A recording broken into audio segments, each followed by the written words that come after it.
Okay, now in problem 7, we had to follow Al-Khwarizmi in his algorithm for solving equations like x squared plus 10x equals 39. We were given some steps to this, but the idea was to first we had to take half the number of roots. That refers to this number.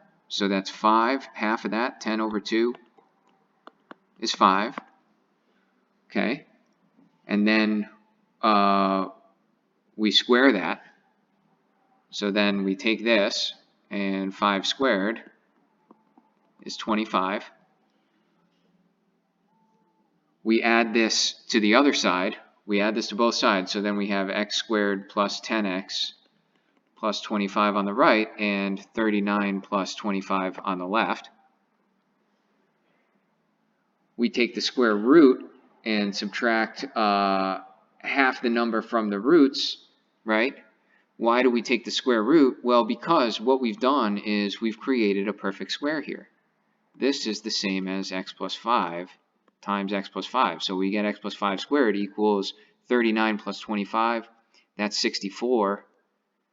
And now I have something that I can solve. I can solve this equation, okay? And we can solve that just by taking the square root. So that will be x plus 5 equals, and again, we're only interested in the positive number here, 8. Subtract 5 from both sides, and we get x equals 3, okay? So that was our solution to the first problem, and then we had to use that strategy to find the solution to x squared plus 8x equals 65. So now we want to come over here, and x squared plus 8x equals 65. And yeah, so we'll follow the same procedure. Take half of the of this guy and square it. So that's half of that is 4. Squared is 16. We'll add it to both sides, and we have x squared plus 8x plus 16 equals 65 plus 16.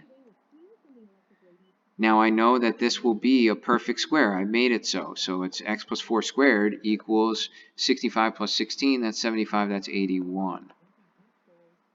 Take the square root. I get x plus 4 equals 9. Subtract 4, and x equals 5. Beautiful. All right. And the last piece of this is just kind of understanding geometrically what's going on here. What we're told is we have this thing, this region, whose area is x squared plus 8x. All right.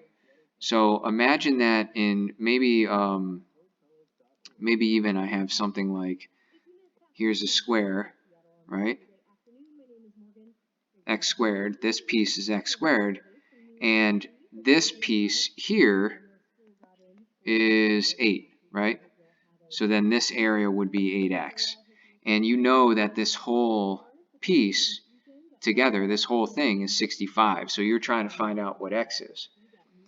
What we're doing is we're saying I can make this thing a square. If I, by taking half of this, right, we chop this guy in half and lay it down this side, then we have these 4 pieces. And we know that's a square because what I've done is I've made this side and this side the same length, right? 8 over 2. This side would become 8 over 2. This side would be 8 over 2. And now I have a square, right? I have to take this piece out of it at the end, but at one time. But that's the idea. That's what we've done in symbols here. Okay. So there's problem 7.